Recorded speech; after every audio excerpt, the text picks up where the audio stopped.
ده حاجه لا بيدي ولا بيد حد، ولا حد بيختار لنفسه حاجه، دي كله خلقة ربنا. عيب خلقي خارجي. عيب خلقي خارجي في الاعضاء التناسليه. في الاعضاء التناسليه الخارجيه.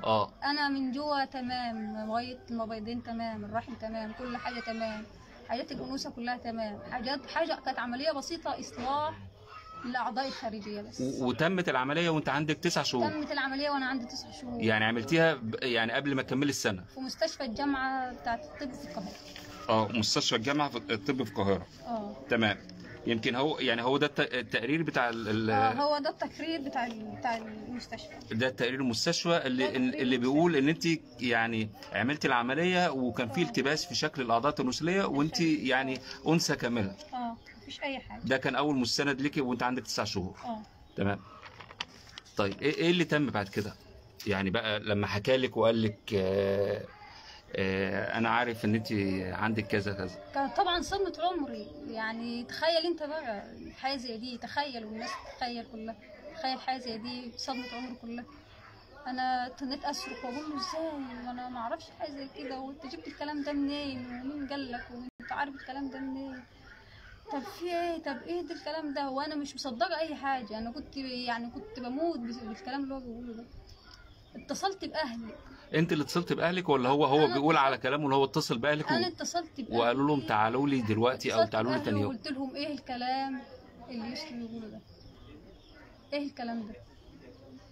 والدتي قالت لي بيقول ايه، قلت لها بيقول ان انا كنت ولد وعملت عمليه تحويل واجيب بنت. صح الكلام ده؟ وازاي انا معرفش حاجه زي دي؟ ازاي انا عندي 23 سنه ومعرفش حاجه زي دي؟ يعني انت كنت بتمارسي حياتك الطبيعيه عادي؟ بمارس حياتي الطبيعيه عادي، يعني وسط البنات اخواتك انا طلعت من المستشفى وجيت عشت حياتي الطبيعيه عادي خالص. وانا صغيره طفله كنت بقى مع اخواتي عيال عمي، نخش لما نستحموا مع بعض طبيعي زيهم. في سن البلوغ كانت بتحصل لي كل حياه البلوغ زي اي بنت طبيعيه. الدوره الشهريه جات لي في ميعادها، كل حاجه طبيعيه، ما فيش اي حاجه اصلا تخليني ان انا اخد بالي ان انا عندي حاجه اصلا من الكلام اللي هو بيقوله ده. انا عن نفسي ما اعرفش حاجه زي دي عن نفسي، غير منه هو. وفي ليله دخلتي طبعا يعني جات لك صدمه في ليله الدخله بتاعتك؟ جات لي صدمه ودخلت في حاله اكتئاب، ودخلت يعني بهدلت عند الدكاتره كلها. طيب قولي لي بقى، يعني بعد كده، يعني اول ما قال لك الكلام ده وصدمك، هل انت مارستي الحياه الطبيعيه معاه عادي؟ يعني مارستي الحياه الزوجيه عادي؟ الدكتوره صفاء تكشف عليا، هو بقى قاعد يقول لي انا هندفع اهلك اللي وراهم واللي قدامهم، انا هنلففهم على دكاتره مصر بحالها، مش هناخد بكلام دكتور واحد، انا هلففهم على دكاتره مصر بحالها، واخلي جدك يبيع الفدانين اللي حيلتكم عشان ابوك يصرفهم عليك. انا هدفعكم جوازه، انا هخرب بيتكم، انا هتجوز احسن واحده عندكم هتجوزها له وتجيبها لي لحد هنا. كلام بقى، شوف لما ينقال لي كلام زي ده في ليله دخولي، طب انا يكون موقفي ايه ساعتها؟ طيب بعد ما رحتوا للدكتور يعني راي الاطباء كانت ايه؟ الدكتوره اول ما رحنا لها، الدكتوره تمام انا ما اعرفهاش، هو اللي وداني لها، بس هو قال برضه في القعده ان احنا بنتفق مع الدكاتره. احنا هنتفق مع الدكاتره ازاي؟ دكاتره حلف يمين ربنا والمصحف، هنتفق معاها ازاي؟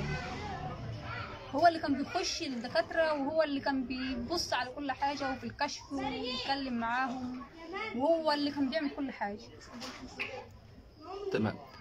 طيب الدكتور رأي الأطباء كان إيه بقى في الوقت ده؟ الدكتورة شافت التقرير ده وشافت الورق وشافت كل حاجة، قالت له يا ابني بنتي مراتك ما عندهاش أي حاجة. ما عندهاش أي حاجة؟ هي عندها ضيق في المهبل. محتاجة عملية توسيع، ممكن أي بنت طبيعية تتعرض له. تكون عندها الموضوع ده. ممكن تمام. أي بنت طبيعية تتعرض له، وبتيجي عندي حالات زي دي كتير. دي الحالات الضيق دي كتير. ده الكلام ده من بعد قد ايه من الجواز بقى؟ يعني ده في اسبوع الفرح. في اسبوع الفرح. في اسبوع الفرح على طول. تمام. عملتي عمليه بقى؟ يعني الدكتوره طلبت لك عملتي عمليه؟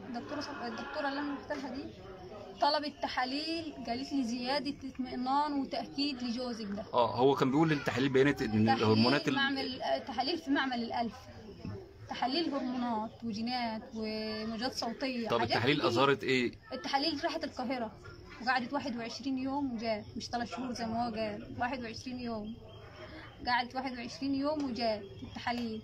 التحاليل اثبتت 100% ان انا ما عنديش اي حاجه، وان انت كملت وإن الانوثه. أنا كملت الانوثه، وانني اخلف واجيب اطفال طبيعيه مش عندهمش عيب زيي، وان انا كل حاجه تمام، وان انا اعيش حياتي الزوجيه طبيعي، ما فيش اي حاجه تمنع من كده. هل هو يعني مارس الحياه الزوجيه معاكي طبيعي بعد العمليه؟ انا هقول لحضرتك، احنا الدكتوره دي اللي احنا رحنا لها دكتوره مشهوره في دمنهور في البحيره عندنا، لما شافت التحاليل قالت لي انت يا بنتي عندك حاجه بسيطه، وانت هرموناتك عاليه.